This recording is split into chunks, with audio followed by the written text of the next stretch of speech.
After being together for 2.5 years, aspiring artist Ben is going through a breakup with his first real girlfriend Susie. She keeps yelling at him, but since he just stands there without reacting, she starts throwing things at him too. Ben is supposed to be concentrating on his last year of college, but he can't stop thinking about the breakup because he doesn't understand why it happened. It doesn't help that he must watch Susie flirt with a new guy during lunch, which makes him wonder if she had been cheating on him. His best friend Sean says he needs a rebound to feel better, but Ben has trouble trusting the advice of a guy who always has terrible luck with women. During art class, he starts drawing a beautiful classmate instead of the model and the teacher scolds him for it. Living in a student accommodation house means Ben shares the building with 120 people his age, so every night he hears them getting dirty. Tonight he can't sleep, so he decides to call Susie, waking her up. He apologizes to her and asks her to get back together, but she turns him down and mentions the new guy. Afterward, Ben still can't sleep and starts looking at his pictures with Susie. He considers burning them, but can't bring himself to do it. As days pass, Ben develops insomnia. He tries a bunch of methods to try to sleep, but nothing works, and even though he chooses different activities to keep himself busy, his thoughts keep going back to Susie. One evening he's getting snacks at the grocery store and notices that they're looking for employees for the night shift. He fills in an application and ends up zoning out during the interview, but he gets the job anyway. Now Ben can start using his insomnia to make some money. One of his co-workers is Sharon, the cashier, who is very nice and welcoming. One night she arrives late and their boss Jenkins scolds her, but Ben can't help noticing him getting a little handsy. The job ends up being pretty boring, so Ben keeps zoning out and staring at the clients, so Jenkins has to constantly scold him too. Sharon keeps her watch covered with tape and avoids looking at the store clock because looking at the time makes it feel slower. Ben's other coworker is Barry, who went viral on the internet once over a silly bicycle video. Since then he spends his nights at the store on his scooter.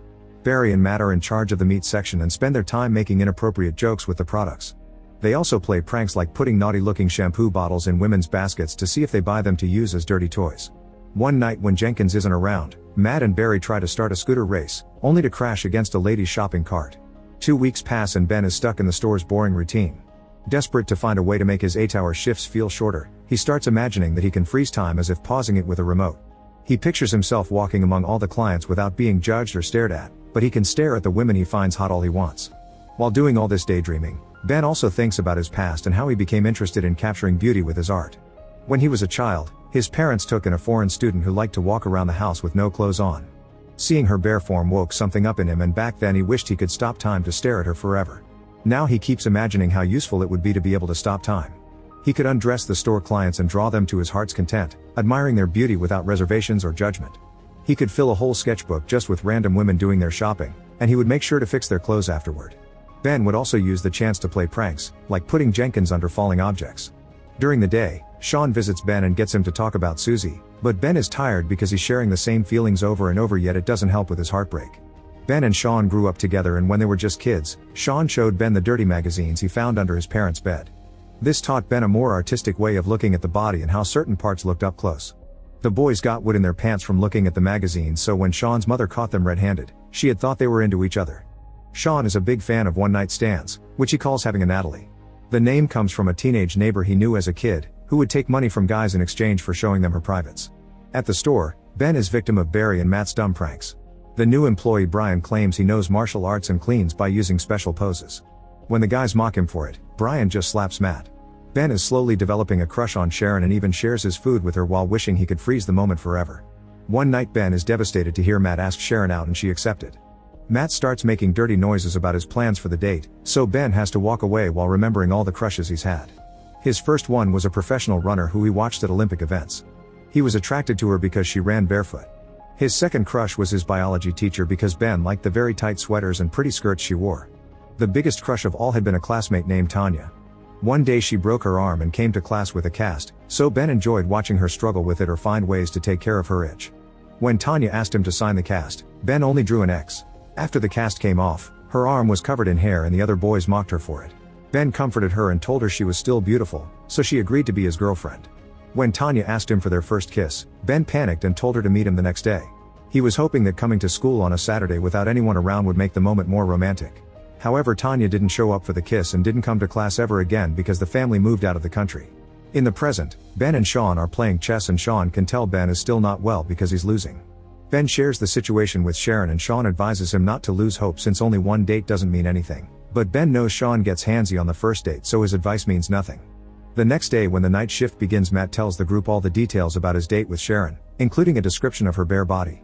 The conversation is interrupted by Jenkins, who announces they'll be playing a soccer match against the employees from another branch next weekend. When the day comes, Sharon shows up to support them and Ben has to watch how Matt keeps flirting with her. The other team has nice uniforms and good communication, so Ben's group doesn't have much hope. When the match finally begins, the other team immediately proves to be superior. Ben's group keeps falling and bumping into each other, not to mention Jenkins keeps taking business calls in the middle of the field. Their opponents sometimes play dirty, but the referee doesn't seem to notice and Ben's team has to stop Jenkins from beating him up. Brian is a very bad goalkeeper who somehow manages to make the ball bounce right into his goal area. With 1 minute left, Ben's team is losing 26-0, so Jenkins wants them to at least make one goal before the match ends.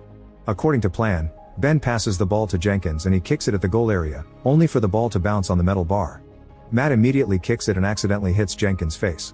Tired of all this clowning, Ben imagines what it would be like to freeze this moment and walk out of the match to avoid the shame. He would stare at Sharon for a second before going for a drink, but the moment would be interrupted by a weird noise. Suddenly a man would run out of the scene, and Ben realizes what a loser he is, that even in his fantasy he can't do things well. Back to the match, Jenkins' nose is heavily bleeding so he needs a doctor. Before driving his boss to the hospital, Matt asks Ben to take Sharon home. However, the duo ends up at a cafe. Ben asks Sharon about her relationship with Matt, but she says they only went to the movies as friends. She's horrified to hear the lies Matt has been saying and explains she's single because her last boyfriend moved to the USA. In return, Ben tells her about Susie. They chat for a while about their life choices, college, and their dreams for the future. Sharon thinks painters are romantic because they can see the beauty in everything.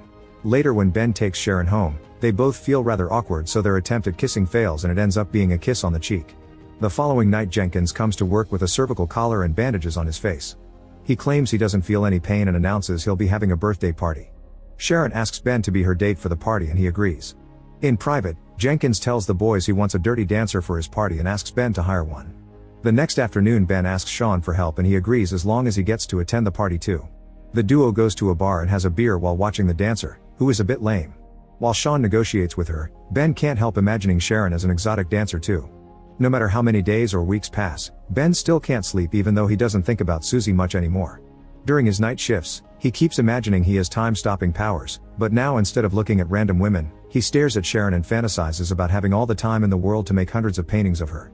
The night before the party, Sharon confirms they're going together and kisses Ben before leaving the store. This heals Ben's heartbreak and he can finally sleep again. The next day he gets a call from a gallery, saying they want to have his art. Ben gets excited, unaware this is another prank from Barry and Matt. Moments before the party, everyone starts getting ready and spends a ridiculous amount of time in front of the mirror. Ben picks Sharon up as promised, and Sean shows up with his current fling. To Ben's shock, Susie is at the party as well because Jenkins is her boyfriend's brother. They have an awkward but well-mannered greeting and Ben manages to ignore her without feeling bad. When the naughty dancer finally arrives, she offers a good show for Jenkins, but her bodyguard prevents him from touching her. Sean records the whole thing and when the dancer turns toward the camera, he realizes this is his old neighbor Natalie, so he invites her to stay for a drink. Meanwhile, Jenkins tries to kiss Sharon and invites her to his room. Sharon keeps turning him down, yet Jenkins still gets handsy. When he forced feeds her some popcorn, she spits it back into his mouth and leaves the room, not noticing Jenkins choking. Upstairs, Ben bumps into Susie and she apologizes for everything again. She says she can't stop thinking about him and kisses him just in time for Sharon to see them. Sharon turns around to leave so she doesn't notice Ben pushing Susie off him. When Ben realizes what Sharon saw, he wishes he could stop time or even rewind it to do things correctly. He keeps thinking of something he could say to make her stay, but there's nothing he can do and Sharon leaves the party while Barry slides downstairs in a box. Afterward, Ben goes to Sharon's apartment building, but when she hears his voice she refuses to open the door. Ben waits for another person to come out and sneaks inside to run upstairs to Sharon's apartment. Just like it happened with Susie, he stands there as Sharon yells at him with all the fury of the world.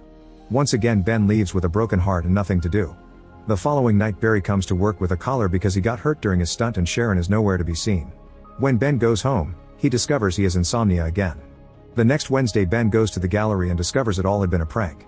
However, the gallery owner still looks at his work and is very impressed, so this time Ben gets a proper appointment. Sometime later, Sharon gets an invitation to Ben's very own exhibition. The night of the event, Sean gets turned down by yet another girl. Ben is happy to see lots of people admiring his work and even gets a card from a gallery owner in New York, but he only has eyes for Sharon's arrival. She's shocked to discover that most of the paintings are of her looking absolutely stunning. Sharon congratulates Ben for his success and explains she got a new job at a travel agency. Ben apologizes about the party incident and Sharon points out the paintings speak for themselves. At that moment Ben kisses Sharon and pretends to stop time, but he leaves Sharon unfrozen so they can go outside. The snow has stopped falling midway and now the couple can kiss with a beautiful sight surrounding them. Make sure to subscribe and turn on notifications so you can watch more videos like this. Thanks for watching.